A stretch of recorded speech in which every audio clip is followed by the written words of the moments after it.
Hello and welcome. This is Deep Dive and I'm Tiffany Meier. A tug of war several years long has ended. TC Energy is pulling the plug on the Keystone XL pipeline. It comes months after Biden halted construction operations through an executive order on his first day in office. Keystone's TC Energy said it will coordinate with stakeholders, regulators, and indigenous groups to make sure its exit from the project meets environmental commitments. Biden's decision can be seen as an extension of Obama-era policies. This marks the end of 13 years. TC Energy first proposed the pipeline back in 2008. At the time, the pipeline company was called TransCanada Corp. The pipeline would have moved over 100,000 barrels or 35 million gallons of crude oil every day, 1,200 miles from Canada through Nebraska to the Gulf Coast. It would be constructed as an extension to an existing pipeline system. There's been quite the tug of war around the pipeline. Trump approved the permit to construct the pipeline in 2019. That's after it was axed during the Obama era. The pipeline's construction was meant to create and sustain thousands of jobs and advance the U.S. to achieving energy independence. It was also designed to improve commercial relations with Canada and provide tax revenues to high-poverty areas. Environmental groups argue the pipeline would have lasting effects on the environment. When first taking office, Biden said in his executive order, canceling the pipeline was needed because the pipeline, quote, "deserves the U.S. national interest." The order reads, "The United States and the world face a climate crisis. At home, we will combat the crisis with an ambitious plan to build back better, designed to both reduce harmful emissions and create good, clean energy jobs. Our domestic efforts must go hand in hand with U.S. diplomatic engagement because most greenhouse gas emissions originate beyond our borders. Such engagement is more necessary and urgent than ever." Adding leaving the Keystone XL pipeline permit in place would not be consistent with my administration's economic and climate imperatives. Environmental groups cheered on the decision to halt it. Chairman of Nebraska's Ponca tribe, Larry Wright Jr., calling it a great day for Mother Earth. But Biden faced significant blowback from Republicans and industry groups after reversing the Trump-era move. Trump approved the permit for the pipeline shortly after he took office. And 21 states sued Biden over the Keystone XL pipeline suspension. Texas and Montana spearheaded that move. They argued the president did not have the authority to unilaterally change an energy policy that Congress had set when he revoked the permit on his first day in office. That power, the lawsuit argued, rests with Congress. That is, the power to regulate interstate and international commerce, including granting or rejecting permits for oil pipelines that cross an international border. Senate Minority Leader Mitch McConnell responded by saying China and Russia must be thrilled about this, adding that our new government is essentially declaring war on some of our own economic foundations to satisfy a craving for symbolic gesture. McConnell also questioned Biden's decision to halt oil and natural gas development on public lands, saying the move instantly cuts domestic oil production by 1/5 and slashes U.S. energy independence. He said in 2019, the U.S. ran an energy surplus for the first time since the 1950s. He also said stopping work on the Keystone pipeline would impact 11,000 American workers, including 8,000 union workers. The move marks a blow to Canada. The Canadian province Alberta spent over $1 billion on the project. Alberta's Premier Jason Kenney saying in a statement, "We remain disappointed and frustrated with the circumstances surrounding the Keystone XL project, including the cancellation of the presidential permit for the pipeline's border crossing." Kenney called Biden's decision to halt the completion of the oil pipeline in January a gut punch, adding he was upset the U.S. wouldn't consult with Canada first before acting. Kenney said at the news conference at the time, "As friends and allies of the United States, we are deeply disturbed that one of President Biden's first actions in office has been to rescind the presidential permit for the Keystone XL pipeline border crossing. This is a gut punch for the Canadian and Alberta economies."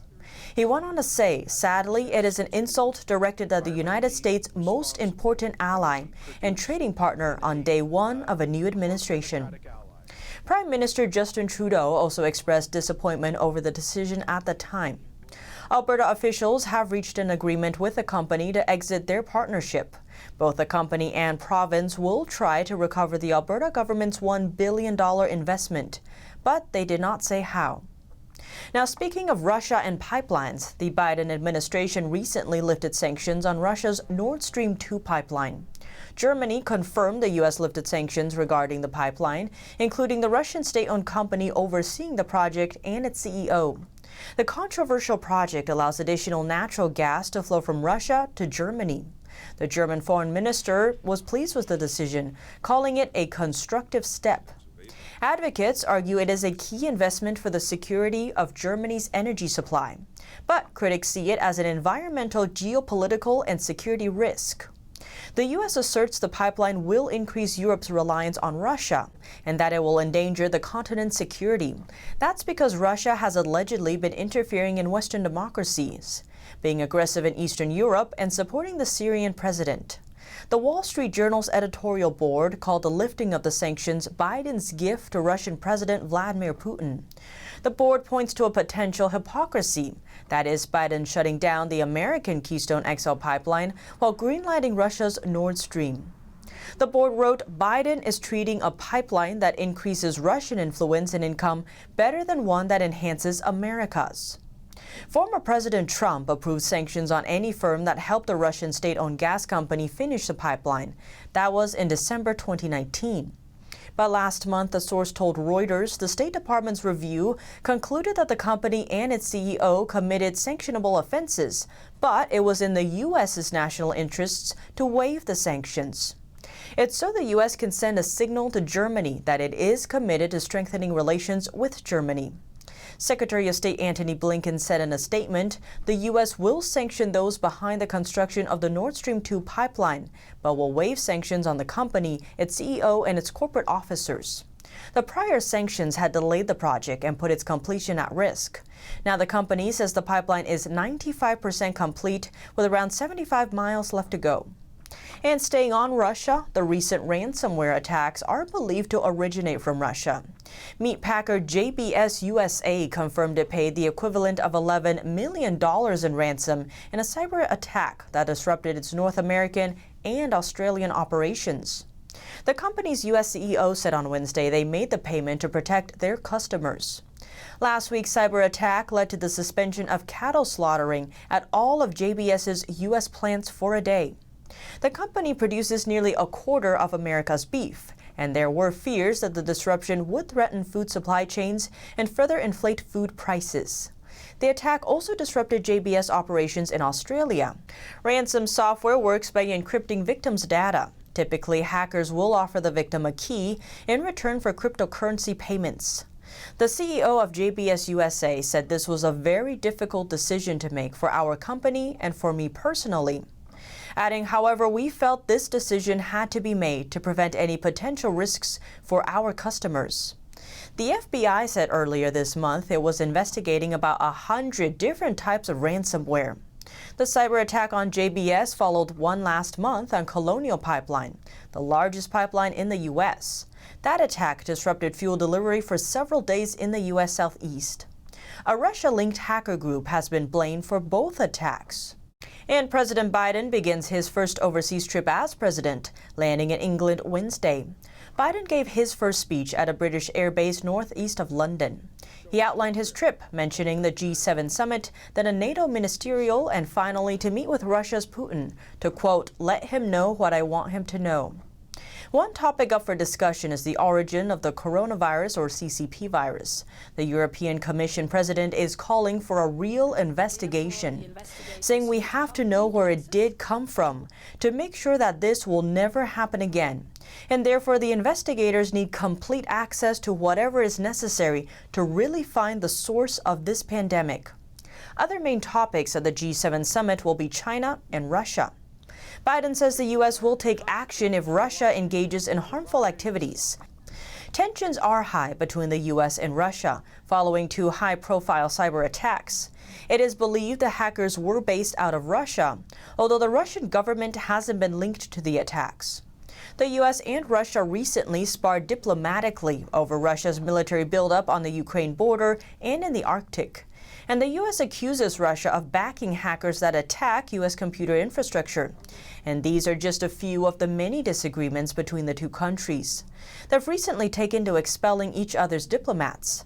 Secretary of State Antony Blinken said recently there are also many areas where they can cooperate.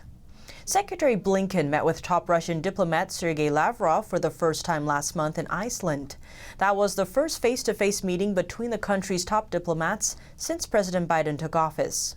Lavrov says the two sides see the world differently, but he says they are willing to negotiate any issue.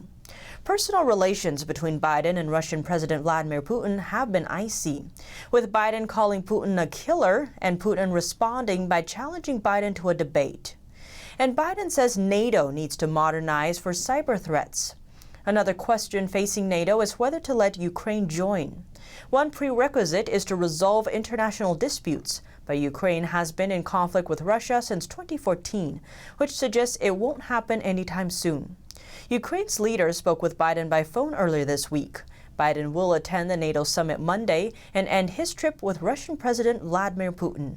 But what do you think? Let me know below. But before you go, there will not be an episode of Deep Dive tomorrow. So thanks for tuning in to Deep Dive. I'm Tiffany Meier, and have a wonderful weekend.